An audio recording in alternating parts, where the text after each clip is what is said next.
요한복음의 후반부, 여긴 정말 이야기가 폭발하는 지점이에요. 단순한 결말이 아니고요. 예수님이 나는 이런 존재다 라고 세상에 선포하면서 벌어지는 엄청난 충돌에 대한 이야기죠. 이 선포 하나 때문에 세상이 그냥 둘로 딱 갈라져 버립니다.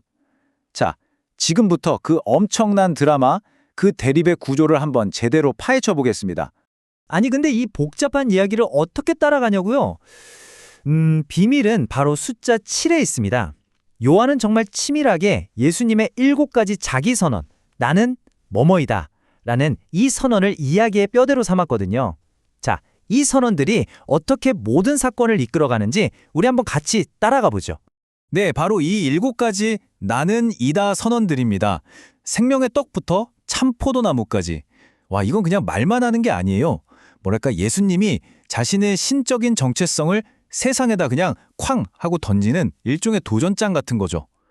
자, 지금부터 이 선언들이 어떻게 행동으로 증명되고 또 이게 얼마나 엄청난 갈등을 불러일으키는지 한번 추적해 보겠습니다. 자, 그래서 우리는 이 이야기를 크게 5단계로 나눠서 따라가 볼 겁니다. 먼저 나는 이다. 선언. 그리고 그로 인한 갈등. 또 제자들에게 남긴 마지막 가르침. 그리고 클라이맥스인 십자가와 부활. 마지막으로 새로운 사명의 시작까지. 이 흐름대로 한번 가보시죠. 자, 첫 번째 단계입니다. 여기서 우리가 기억해야 할 게 있어요. 요한복음에서 예수님의 기적은 그냥 와, 신기하다 하고 끝나는 쇼가 아니에요. 요한은 이걸 표적, 그러니까 사인이라고 부르거든요. 이게 무슨 뜻이냐면 모든 기적은 자, 봐, 내가 바로 이런 존재야 하고 가리키는 거대한 화살표 같은 거예요. 행동 하나하나가 곧 메시지인 거죠. 그리고 이 표적들이 말이죠. 가면 갈수록 스케일이 커지고 더 대담해져요.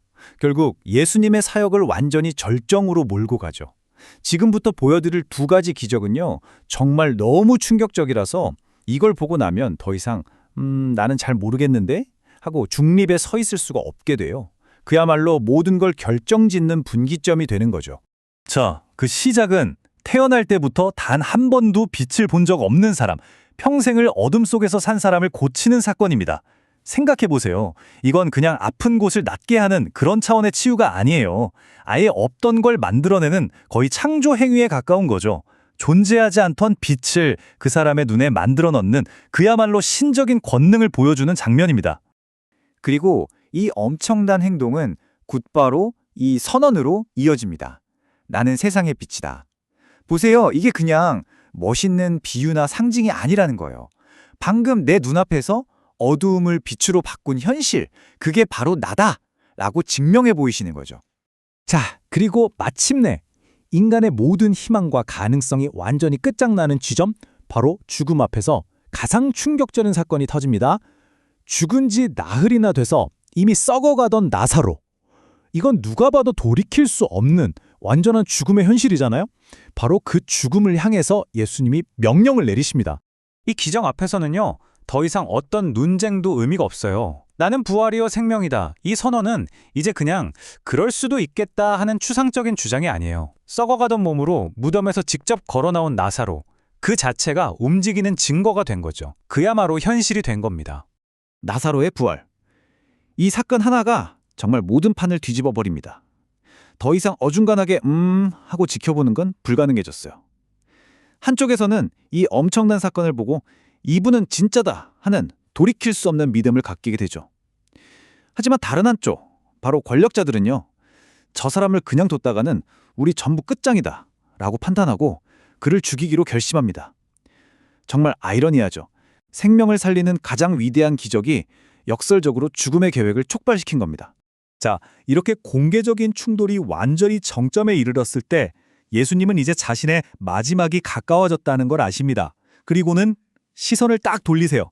이제 세상을 향해 외치는 건 멈추고 오직 자신을 따르던 그 소수의 제자들, 그들만을 위해 마지막이자 가장 깊고 내밀한 가르침을 남기기 시작하십니다. 그 마지막 가르침의 핵심은요. 정말 충격적인 행동으로 시작돼요. 스승이 제자들의 발을 씻겨주는 것. 아니, 이건 당시 문화에서는요. 진짜 상상도 할 수 없는 일이에요. 주인이 노예의 발을 씻는 격이거든요. 세상의 모든 권력 구조, 위아래를 완전히 뒤집어버리는 섬김의 리더십을 그냥 말로만 한 게 아니라 직접 몸으로 보여주신 거죠. 그리고 바로 이 행동 위에 서로 사랑하라는 단 하나의 새로운 계명을 세우시는 겁니다. 이제 곧 스승이 죽는다고 하니 제자들이 얼마나 혼란스럽고 두려웠겠어요. 길을 완전히 잃어버린 느낌이었겠죠. 바로 그런 제자들에게 예수님은 가장 근본적이고 확실한 답을 주십니다. 내가 곧 길이고 진리고 생명이다. 이리저리 헤매면서 다른 길 찾지 말라는 거예요. 내가 너희의 이정표다라고 아주 확고하게 선언해 주시는 거죠. 자, 이제 예수님은 제자들이 자신 없이 살아갈 미래를 본격적으로 준비시키십니다. 내가 떠나도 끝이 아니야. 성령을 통해 너희와 계속 함께할 거야 라고 약속하시고요. 또 유명한 포도나무 비유를 통해서 우리 사이의 연결이 절대 끊어지면 안 된다고 강조하시죠.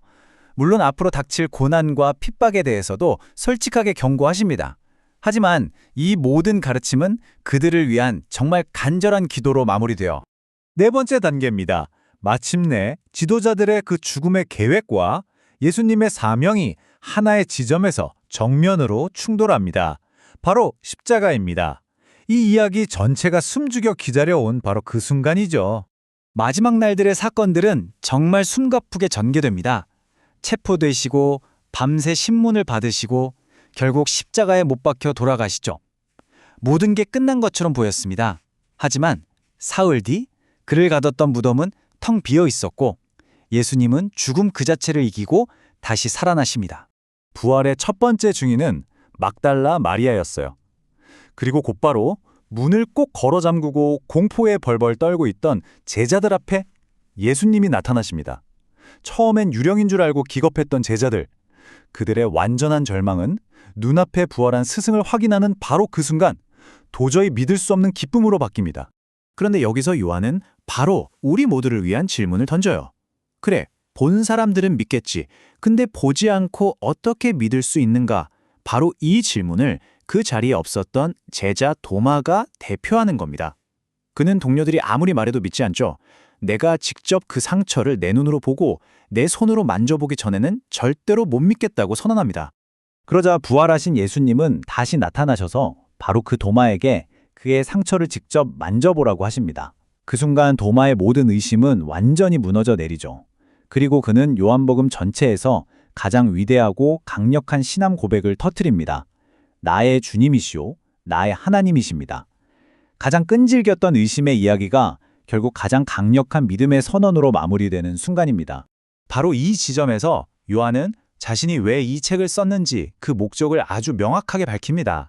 이건 도마처럼 직접 보지 못할 미래의 모든 사람들, 그러니까 바로 우리 같은 사람들을 위해서라는 거예요.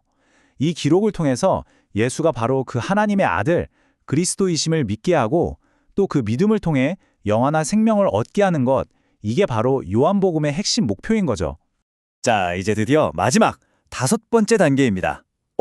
근데 이야기가 부활로 끝나는 게 아니네요. 마지막 장은 마치 영화의 에필로그처럼 부활 이후 제자들에게 새로운 사명을 주시는 이야기로 채워져 있습니다.